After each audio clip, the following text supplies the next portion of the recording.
is team under the most pressure to perform in the playoffs, with the thought that if this team does not succeed, guys are going to be moved. Jed Mitchell, what team have you picked as that team with the most pressure going into the playoffs?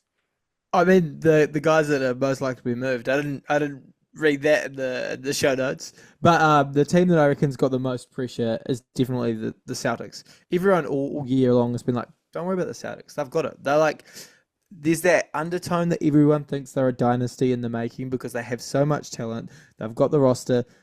I don't know about the coach. The verdict's still to come back on him. But everyone, every time they lose, like they're going to be ready. They hit a bunch of threes. They play good defense. They do all the little things right.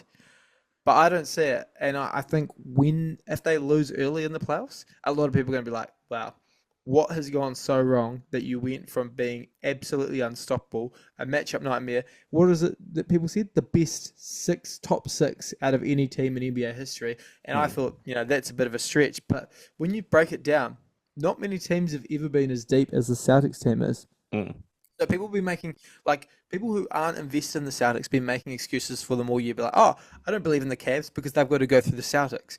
What have the Celtics been doing? They haven't been doing much this regular season. They've been losing to good teams and big games that they should be getting up for. So my team, that I reckon the world will come crumbling down against them when and if they lose in the playoffs, is going to be the Celtics. I reckon when the lights get bright, they'll get super intense. And if they go down in the series, it's gonna be like, well, you should have been working on this early in the season when the cracks were first showing.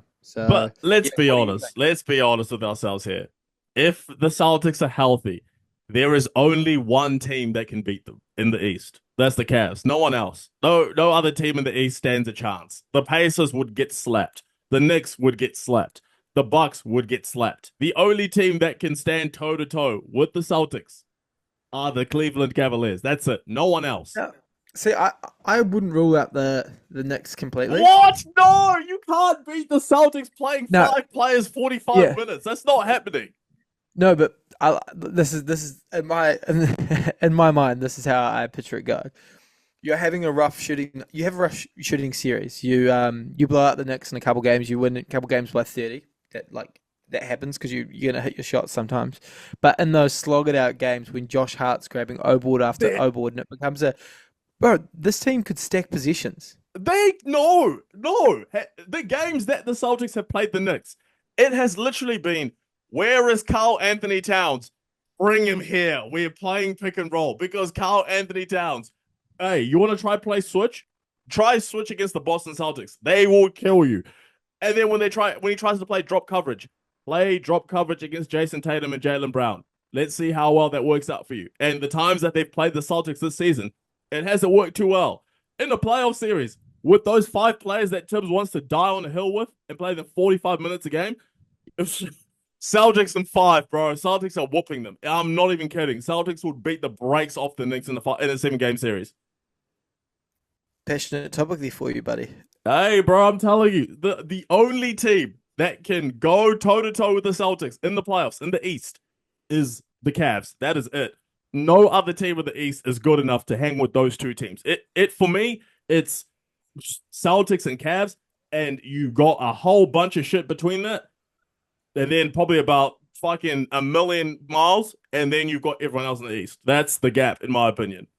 I mean that's fair. That's fair. I was just saying in my fantasies, Josh Hart's grabbing 20 boards and hitting a couple of late threes. Josh Hart, what a guy, man. Hey, he might be the reason Tibbs gets fired because they were arguing on the sideline the other day. I was like, bro, what's happening over there, bro? Bad blood. Hey, but my team, under the most pressure to perform in the playoffs, I'm sticking to the Eastern Conference. I have gone with the Milwaukee Bucks because I think, in my opinion, this is the most important playoff run in Milwaukee Bucks history. Because if they do not perform this playoffs, number 34 is leaving. Giannis Antetokounmpo will leave the Milwaukee Bucks if they struggle in the playoffs, which I believe they will. Because the more and more I watch the Milwaukee Bucks, and the more and more I watch those two teams I mentioned before, the Cavs and the Celtics, they're not beating those two teams. So that's seed number 1 and 2. Then the Knicks, they're not beating the Knicks.